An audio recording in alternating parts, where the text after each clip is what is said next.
రాష్ట్రంలో ఉన్న ప్రత్యేకమైన పరిస్థితులు ఏమిటో, ఈ ప్రత్యేక పరిస్థితుల మధ్య మీరు పోషిస్తూ ఉన్న పాత్ర ఏమిటో నేను వేరే చెప్పాల్సిన అవసరం లేదు.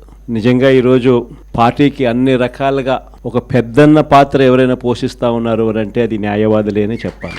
అడగకపోతే అమ్మైనా అన్నం పెట్టదన్నట్టుగా, కోరకపోతే దేవుడైనా కూడా వరం ఇవ్వడం అన్నట్టుగా, పిటిషన్ వేయకపోతే, న్యాయస్థానంలో మీరు నిలబడకపోతే న్యాయం కూడా దక్కే పరిస్థితి కూడా ఉండదు.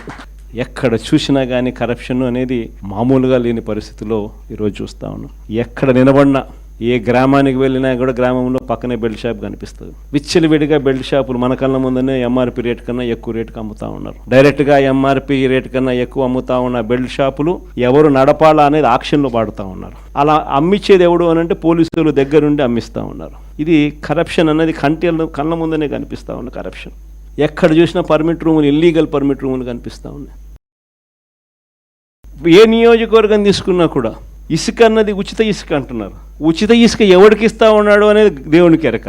కళ్ళు ఎదుటే కనిపిస్తూ ఉన్నది ఇసుకే మన ప్రభుత్వ హయాంలో కన్నా డబుల్ ది రేటుకి అమ్ముతూ ఉన్నారు. మన ప్రభుత్వ హయాంలో అన్న ఇసుకన్నా కనీసం సంవత్సరానికి 700 కోట్లు 750 కోట్లు గవర్నమెంట్కి ఆదాయం వచ్చేది రాయల్టీ రూపేణ.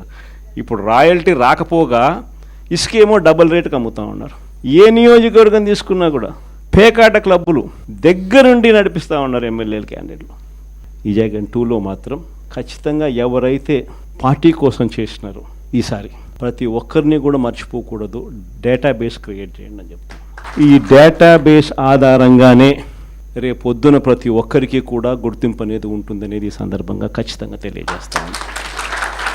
ఇక్కడే కాదు, రాష్ట్ర వ్యాప్తంగా కూడా రాబోయే రోజుల్లో నెక్స్ట్ 1 వీక్లో, నెక్స్ట్ వీక్ బహుశా ఒక యాప్ కూడా తయారు చేస్తా ఉన్నాం.